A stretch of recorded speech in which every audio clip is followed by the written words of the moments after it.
안녕하세요, 여러분. 오늘은 웹 보안의 중요한 두 가지 과제인 Security Miscommunication과 XXE에 대해서 알아보겠습니다. 이 두 취약점은 OWASP 탑 10에도 포함되는 중요한 보안 이슈들이니 꼭 알아두시면 좋을 것 같습니다.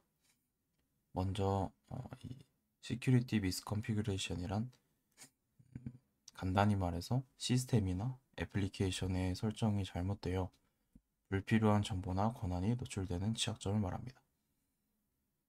가장 흔한 원인으로는 기본 비밀번호나 포트를 그대로 사용하는 경우, 그리고 디버깅 모드가 켜진 걸 깜빡하고 켜진 상태로 배포하는 경우, 그리고 디렉터리 목록화 같은 불필요한 기능이 켜져 있는 경우에 발생하게 됩니다.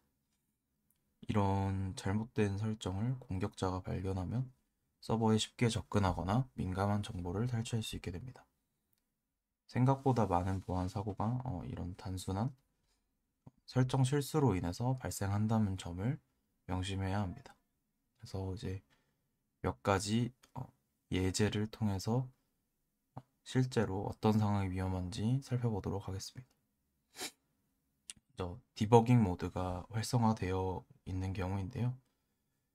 플라스크 웹 애플리케이션에서 디버깅 모드를 지금 활성화가 되어 있는 상태입니다. 그래서 이 코드의 문제점을 보시면 앱 디버그가 true로 되어 있어 설정이 운영 환경에서도 그대로 적용된다는 점에 있습니다. 디버깅 모드는 개발 중에는 유용하지만 실제 서비스에서는 여러 메시지를 통해 서버 내부 정보가 노출될 수 있어 위험합니다. 그래서 배포할 시에는 앱 디버거를 펄스로 설정하거나 환경 변수를 통해서 개발 운영 환경을 구분해야 합니다. 그리고 다음 예제입니다. 잘못된 파일 권한 설정인데요. 두 번째 예제는 민감한 파일에 과도한 권한을 부여한 권한입니다. 현재 보시면은 이 명령어는 config JSON의 JSON 파일에 모든 사용자가 읽고 쓰고 실행할 수 있는 권한을 부여한 건데, 이렇게 하면 시스템의 어떤 사용자라도 이 파일을 읽거나 수정할 수 있게 되는데, 만약 이 파일에 DB 접속 정보나 API 키 같은 민감한 정보가 있다면 심각한 보안 위협이 될 수도 있습니다. 그리고 다음 예제입니다. 다음 예제는 기본 관리자 계정과 비밀번호를 그대로 사용하는 경우입니다. 많은 시스템이 초기 설치 시 이런 계정을 제공합니다. 하지만 이를 변경하지 않고 그대로 사용하면 누구나 쉽게 관리자 권한으로 접근할 수 있게 됩니다. 실제로 많은 IoT 기기들이 이런 기본 비밀번호를 사용해서 초창기에는 해킹 당하기도 했습니다.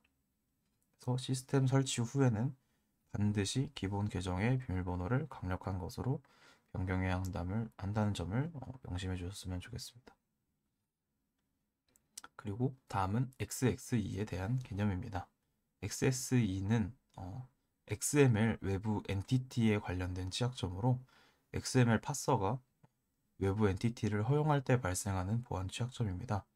XML에서 DTD, 즉 Document Type Definition을 통해서 외부 파일이나 URL을 참조할 수 있는 기능이 있는데, 이 기능이 제대로 제한이 되지 않게 되면은 공격자가 서버에 민감한 파일을 읽거나 외부 자원의 요청을 보내 네트워크 내부 정보를 탈취할 수 있습니다.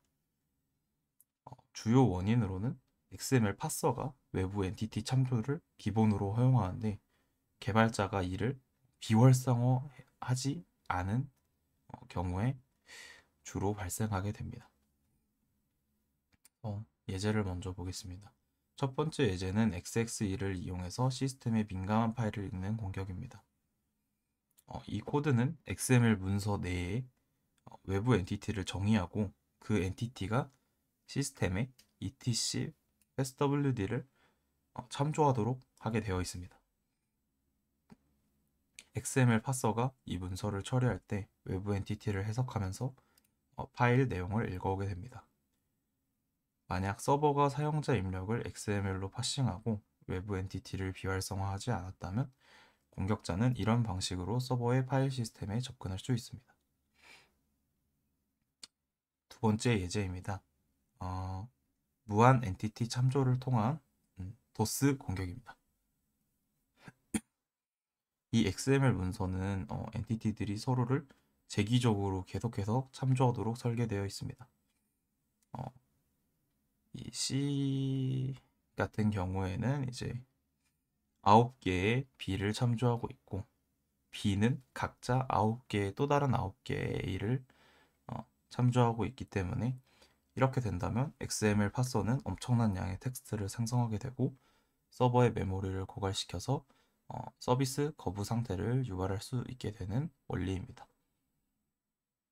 네, 세 번째 예제입니다. 세 번째 예제는 블라인드 XX를 이용해서 외부 서버에 요청을 보내는 공격입니다. 이 공격에서는 XML 문서가 외부 URL을 참조하도록 설정이 되어 있습니다. 그래서 취약한 서버가 이 XML을 처리할 때 공격자의 서버로 HTTP 요청을 보내게 되는데, 이 요청에는 서버의 IP 주소나 기타 정보가 포함이 될 수 있어서 공격자는 이를 통해 내부 네트워크 정보를 수집할 수 있습니다. 그리고 또 재밌는 예시를 하나 갖고 왔는데, 빌어먹을 고양이 공격이라고 해가지고, 이 XML 문서는 이제 고양이는 귀여워요 라는 문구를 무한히 반복하도록 설계되어 있는 문서입니다. 그래서 서버가 이 문서를 처리하면서 메모리를 점점 더 많이 사용하게 되고, 서버가 마비가 돼서 이제 이런 공격이 실제로 발생했을 때 고양이들이 서버를 점령했다라는 표현이 사용되어서 이런 표현이 붙었다고 합니다. 추가로 조금 설명을 해드리게 되면은 이것에 대한 이제 방어 기법을 구두로 잠깐 설명해드리도록 하겠습니다. 먼저 Security Misconfiguration 같은 경우에 이 보안 방법은 최소 권한 원칙이라고 해가지고 필요한 기능과 권한만 활성화하는 방법이 있고, 그다음에 기본 계정 및 비밀번호 변경, 그다음에 디버깅 모드 비활성화, 그리고 보안 기능을 사용할 수 있게 보안 헤더 설정, 그리고 정기적으로 보안을 점검하는 것이 있겠습니다. 그리고 XXE에 대한 보안 방법은 XML 파서에서 외부 엔티티 및 DTD의 처리를 비활성화하는 방법이 있고, 입력 데이터의 검증을 강화하거나 제이슨과 같은 다른 데이터 형식의 사용을 고려해 보는 것도 좋은 방법이 될 수 있겠습니다. 그리고 마지막으로 방화벽 설정으로 외부 연결을 제한해 주는 방법이 있겠습니다. 마무리입니다. 시큐리티 미스컨피규레이션은 잘못된 시스템 설정으로 인한 보안 취약점입니다. 기본 설정 유지, 과도한 권한 부여 등이 주요 원인이며, 최소 권한 원칙과 정기적인 점검을 통해 예방할 수 있습니다. XXE는 XML 파서의 외부 엔티티 허용으로 인한 취약점입니다. 이를 통해 파일 시스템 접근, 서비스 거부 공격, 그 다음에 정보 유출 등이 가능하며, 외부 엔티티 처리, 비활성화와 입력 검증을 통해서 어느 정도 해결할 수 있습니다. 이 두 취약점은 간단한 설정이나 코드 변경으로도 예방할 수 있지만 간과하기가 쉽기 때문에 많은 시스템에서 발견되고 있습니다. 개발과 배포 과정에서 이러한 보안 이슈에 항상 주의를 기울이는 것이 중요한 것 같습니다. 그래서 다음 시간에는 또 다른 보안 취약점에 대해서 한번 알아보도록 하겠습니다. 감사합니다.